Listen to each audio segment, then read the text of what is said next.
इसमें हम लोग जन सहयोग के लिए सभी जो नागरिक हैं और जो हम पब्लिक है उससे अपील करते हैं कि अगर आपको कोई भी सूचना हो इस संबंध में, हम लोगों के द्वारा बहुत सारे अपराधियों के विरुद्ध इनाम की भी घोषणा की गई है जो बिहार पुलिस के ट्विटर फेसबुक हैंडल पे उपलब्ध है, जिसको आप लोग और हम लोग कंटिन्यूसली उसको अपडेट भी करते रहते हैं। तो आप सभी से अनुरोध है कि अगर आपको कोई भी सूचना हो तो उसको आप हम लोगों के साझा करें। और इसके लिए बिहार पुलिस द्वारा 14432, एक बार मैं फिर से रिपीट कर देता हूँ, 14432 ये एक नंबर भी हमारे द्वारा दिया गया है। इस नंबर पे आप अपने कोई भी सूचना हो वो दे सकते हैं। आपकी पहचान एकदम गोपनीय रखी जाएगी एवं अगर आपके द्वारा अगर सूचना जो दी जाती है उसके द्वारा अगर जो इनामी कोई अभियुक्त गिरफ्तार किया जाता है तो आपको गुप्त तरीके से जो इनाम की प्रक्रिया है उसमें भी आपका उसका मतलब जो इनाम है वो दिया जाएगा। तो हमारा अनुरोध है आपके माध्यम से कि आप ज़्यादा से ज़्यादा इस नंबर का प्रचार करें ताकि जो पब्लिक है वो उस नंबर से अवेयर हो और हम लोगों को ज़्यादा से ज़्यादा जो सक्रिय और वांछित अपराधी हैं उनके बारे में सूचना दें। 24 अगस्त 2020 को बेउर थाना अंतर्गत गौरव कंस्ट्रक्शन नाम का एक ऑफिस था यहाँ पर, उसके अंतर्गत कुछ अज्ञात अपराधी कर्मियों द्वारा ताबड़तोड़ आके कार्बाइन और अन्य हथियारों के साथ आकर फायरिंग की गई थी, जिसमें 4 लोग गंभीर रूप से घायल हुए थे, जिसमें एक की इलाज के क्रम में मृत्यु हो गई थी। उस केस के अंदर बाद में अनुसंधान के क्रम में 4 जनों को नामजद किया गया था और अन्य 7 जनों का अप्राथमिकी अभियुक्त में जिनका आगे संलिप्तता सामने आई थी। उसी के बाद 2022 के अंदर जो दानापुर थाना अंतर्गत दीपक मेहता हत्याकांड हुआ था, जिसके अंतर्गत दानापुर थाना के अंतर्गत 208/22 केस दर्ज हुआ था। इस हत्याकांड में भी 4 अज्ञात अपराध कर्मियों के विरुद्ध एफआईआर दर्ज हुई थी। उसके पश्चात टोटल 15 अप्राथमिकी अभियुक्तों का नाम आया था, जिसमें अभी तक 6 की गिरफ्तारी हो चुकी थी।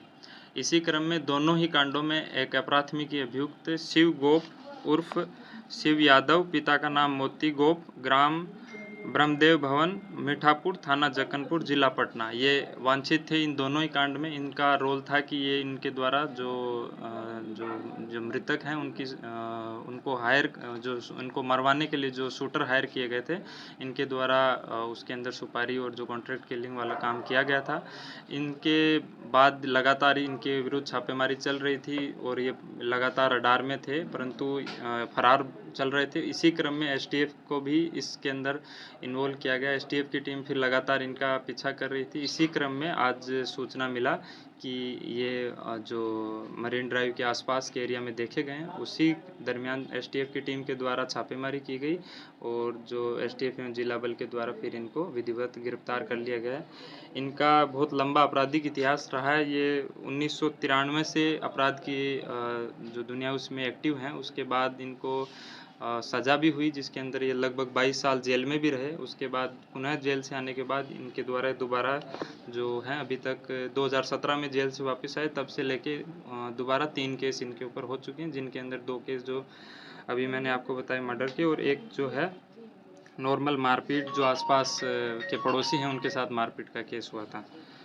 और इनके विरुद्ध टोटल अभी तक मिला के 7 केस हैं जो हमारे रिकॉर्ड्स में हैं। इसके अलावा भी जो अन्य केसेस हैं जिनके अंदर इनडायरेक्टली भी इनकी हमेशा संलिप्तता रही, और ये हमेशा जो हैं जेल के अंदर से भी जो अपराधी जो जाते थे उनके साथ ये इनका उठना बैठना रहता था। उस क्रम में इनकी जो जानकारी बढ़ती गई और उसके हिसाब से इनका बहुत बड़ा नेटवर्क था, और इसी नेटवर्क की बदौलत ये जब जेल से बाहर आए तो इसके बाद से लगातार इस नेटवर्क की वजह से अंडरग्राउंड रहे और उनको बहुत लोगों ने मदद भी किया।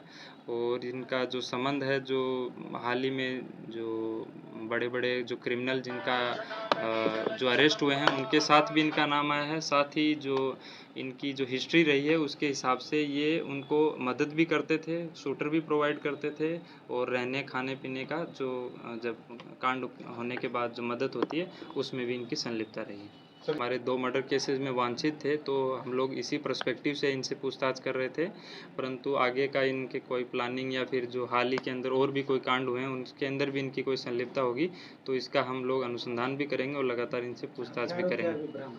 नहीं, आज के जब अरेस्टिंग के समय कोई हथियार इनके पास से बरामद नहीं हुआ है।